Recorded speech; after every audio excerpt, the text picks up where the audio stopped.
Good morning, everyone. How are you all doing? It is super early.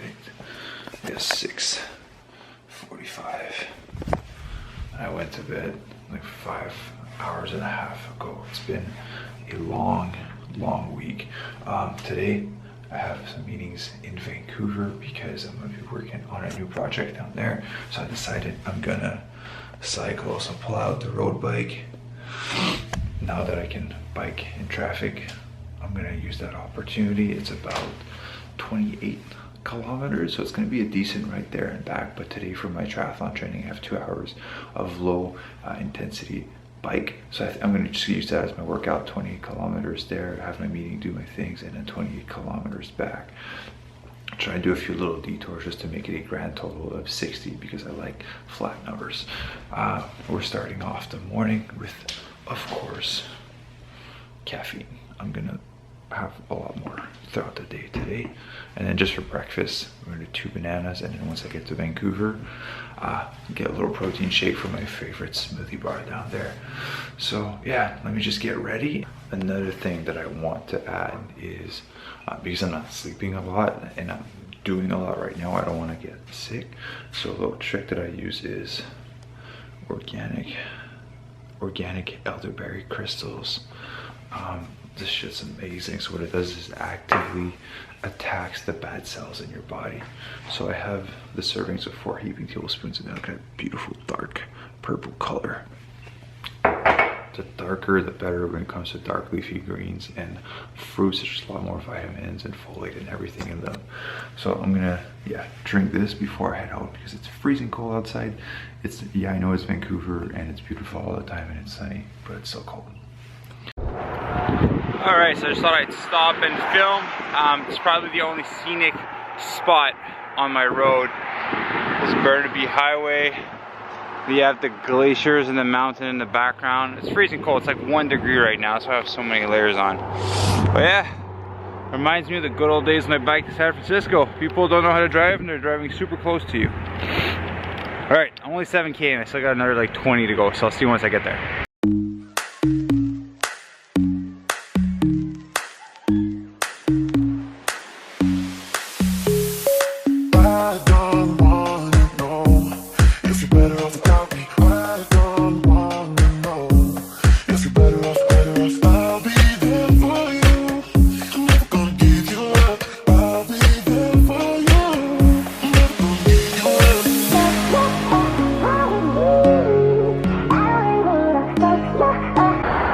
Alright guys, so I forgot to film, but I went to a gym where I'm going to start training clients out of in downtown Vancouver. It's called Function Health Clubs. You guys are the first one to know. I didn't even announce it on my Instagram yet. And then I biked over to my favorite recovery center, which is called Altitude Performance Center. This is where you train altitude. So you go into a pod that's shaped like an egg, and you go at different altitudes and it trains yourself to better utilize the oxygen around you. So let's go inside and I'll show you what it looks like.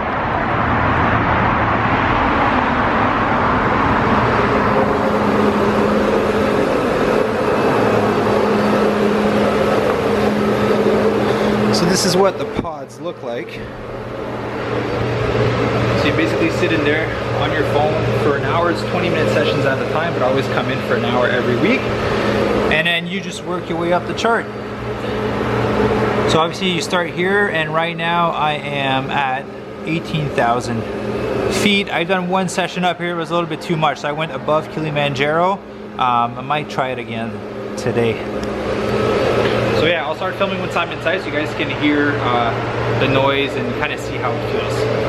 Alright, we are in the pod. We're just starting off, so you can see that's the all the red lines is the workout that I'm going to be doing, so all of the elevation. And it has started. Woo, we're at 8,000 feet right now. Thank you. So the red line is basically the variation in altitude that we're going through. And then we're going to work our way up to 18,000 feet. Yeah, all I do in here is you can just be on your phone, and I'm going to be eating a bit of food because I'm starving, because again I biked to Vancouver, 28 kilometers. So yeah, it's amazing. Basically what it does is, because you're at higher altitude, there's less oxygen available, so it teaches your body to better utilize oxygen. It's like doing training camp in the mountains. Same equivalent, but you don't have to go in the mountains. You can just come and sit in this pod for 20-minute sessions. I usually do 1-hour sessions once a week, but if you're training for a race, I'll usually come every like 2 days to do 1-hour sessions, just to better optimize my body. And the difference is crazy. If I have to go bike up a hill in a race, I'm chilling. People around me are breathing so heavy, they're struggling, and I'm just passing them, not breathing heavy, not having a hard time. So yeah, I'm gonna put the camera down, eat some food, and I'll check in with you after. Good day, fit vegans. How are you all doing? I am in day 2 of quarantine. I decided to play it safe to help protect my fiance because she has a compromised immune system. It is currently 4 p.m. and I am about to have jump on a few calls, but also I have a cycling workout which I want to film so that you guys can do later on. I'll write it on a whiteboard so you guys have the whole plan there, so you can follow along if you are in quarantine, if you're stuck at home, or if you're not and you just want a free workout. It's all going to be in there. But first, we need a bit of caffeine. So I got some almond milk with some vegan protein powder and some coffee in there. I'm gonna mix those two to make a delicious, frothy protein coffee. So I'm gonna put this bad boy down right here and blend this up.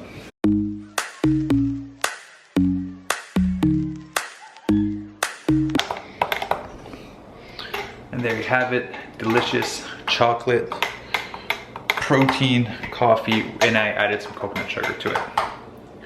So we're gonna drink this, get on over to our workstation, which is basically where I've been parked the whole day, enjoying the beautiful sun, computer, and look at this view. Beautiful trees. All right, this clip is long enough. See you in the next one. So we're gonna do today's workout outside. I got myself all set up on the bike trainer. Usually I'll go out on the road, but when I have big interval sets, I like to do them on the trainer because there's no stop signs, red lights, or people crossing the street. So this is a more efficient way of doing my training. For all my long rides that are 2 hours plus, then I'm gonna go out because it doesn't really matter if I'm pausing or anything like that. So yeah, bike is there, and this is today's workout. So it's a high volume interval. So guys, I'll put it like this so you guys can take a screenshot. Take a screenshot of this, and then you can replicate it. So it's 1 hour and 35 for the whole training session, and I'm gonna start in about like 30-ish minutes. I'm not gonna film it because it's kind of gonna suck for you guys to look at me bike for 1 hour and 35. All right, the workout has begun, and I'm not gonna complain about this view. I'm pretty stoked about it. Look at this. Ooh. So much greenery, fresh air, beautiful view. We are 2 minutes into the warm-up, so I will check in with you in 1 hour and 33 minutes.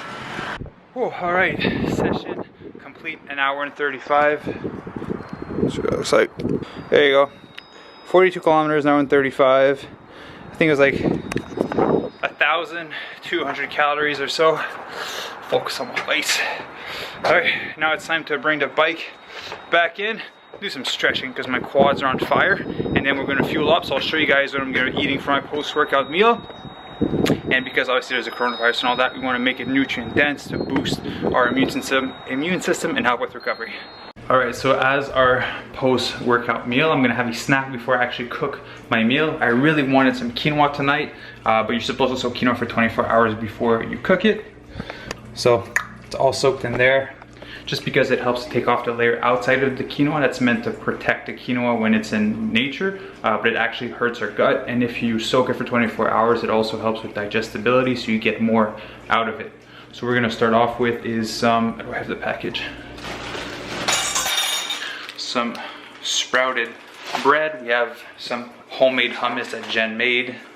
We're gonna do avocado sandwich with a few broccoli sprouts.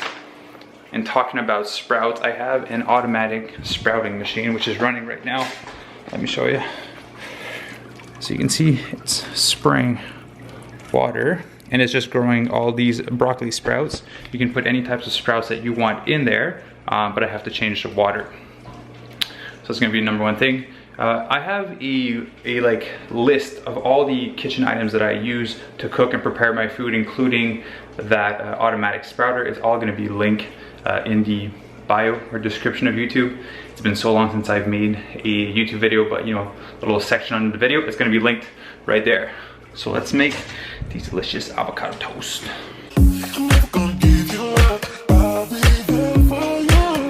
Food preparation isn't my strength.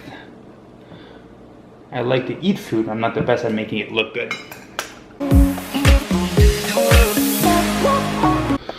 And there you have it, delicious avocado toast. So I'm gonna eat this and I'll check in with you once I'm ready to prepare dinner. All right, I started up the cooking. So what we're having tonight is, we got some spinach. This actually started up as a big bunch, but shrunk. Got some asparagus that I'm just keeping warm in this pan. You got some tempeh here, some white onion, and I'm just boiling some potatoes with some spinach that fell in there to make some mashed potatoes. It's gonna be delicious. You're gonna have all our carbohydrates. You're gonna get rich in nutrients with the spinach and the asparagus, and our protein source is going to be the tempeh. All right, post-workout meal is ready. There we have it. Let me put some light in this.